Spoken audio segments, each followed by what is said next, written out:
Hey everybody, welcome to my first Iron Maiden track-by-track album battle. I'm starting out with a really tough one. I am putting Powerslave up against Somewhere in Time. Yep, an extremely tough album battle. I'm predicting Powerslave is going to win because it's my favorite Iron Maiden album, and Somewhere in Time is like number 3 for me. I think I like Number of the Beast a little bit more, but this is definitely a top-tier album, and it's definitely going to get some points up against Powerslave.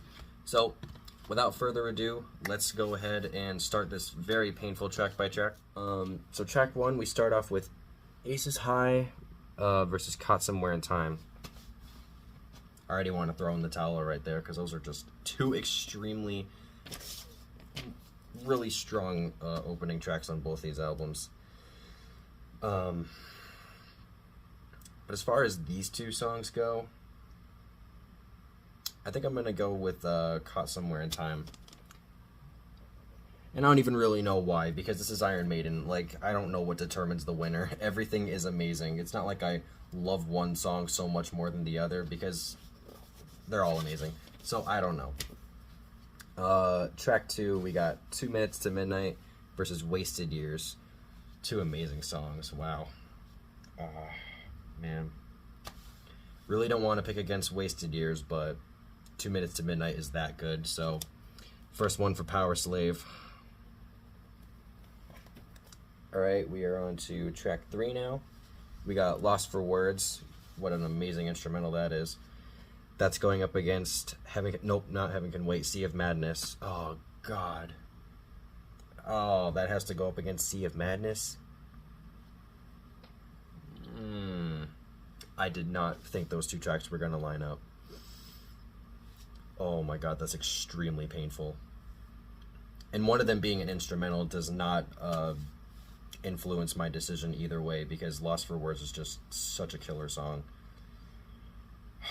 And so is Sea of Madness. Like that riff, like that dual riff that's going on there, I don't know what's going on there, but it's amazing. And I love it all the way through. This is a really tough one. I could flip a coin on this, but for now, I'm going to give this one to Lost for Words. Not an easy pick there. If you pick Sea of Madness, totally don't blame you. Now we got Flash to the Blade versus Heaven Can Wait. Now, Heaven Can Wait is the one track on Somewhere in Time I'm not huge on. Not a terrible song, just don't really love the chorus. I think it's kind of cheesy, so this is a pretty easy win for Powerslave.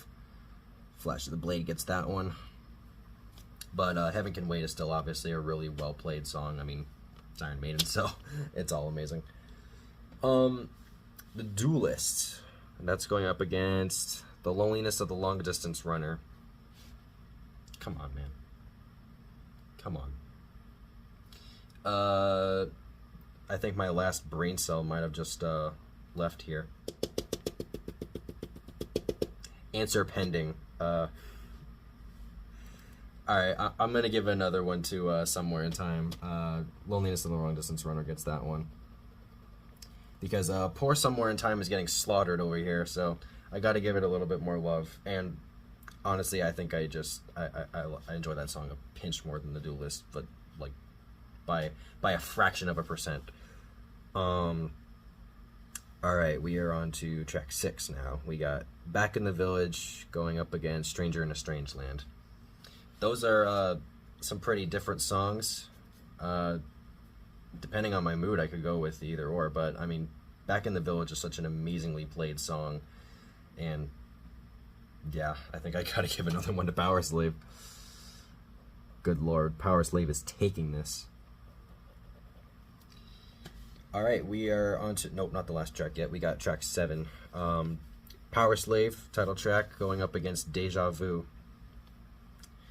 I gotta give this one to Powerslave because that might be like the best Iron Maiden title track, dare I say. I mean, if I really thought about it, yeah, it's probably like my favorite Iron Maiden title track anyway. But Deja Vu is an amazing song. That's a great like pump up song. You know, you just get amped listening to that song. So yeah, love Deja Vu. All right, we're at the last 2 tracks now. We got Rhyme of the Ancient Mariner. What a masterpiece of a song that is. Going up against another masterpiece, Alexander the Great. Both amazing songs. That middle section of Rhyme of the Ancient Mariner is like what's kind of is why I'm kind of leaning towards that song, because like that bass stuff and the weird reverb stuff that's going on in the middle section there, I don't know what's going on, but it's amazing. And Alexander the Great is awesome in its own right too, but I'm gonna give this one to Rhyme of the Ancient Mariner. And with that, we have a slaughter. Powerslave got 6, and Somewhere in Time got 2. 2 points this album got. That is blasphemous for this album. I mean, this is an amazing album. It did not deserve to get slaughtered like that, but like I said, Powerslave is my favorite Iron Maiden album, so, you know, every song is absolutely amazing. There's not a single ounce of a filler or, you know, okay moments on this album. Like, every single song is just like a 10. So, you know, it's kind of hard to put an album against an album like this where it's just gonna get slaughtered, you know, because Somewhere in Time is an amazing album, and there's only one song I don't like. Other than that, I love everything else. So, yeah, Somewhere in Time did not deserve that. I'll have to put it up against another album because, you know, Powerslave could probably just, like, destroy everything in its path, so not totally fair. But, yeah, that was my final score, and that was still a pretty fun track-by-track. Let me know what your track-by-track was. Let me know which album won for you, and I'll see you guys in the next video.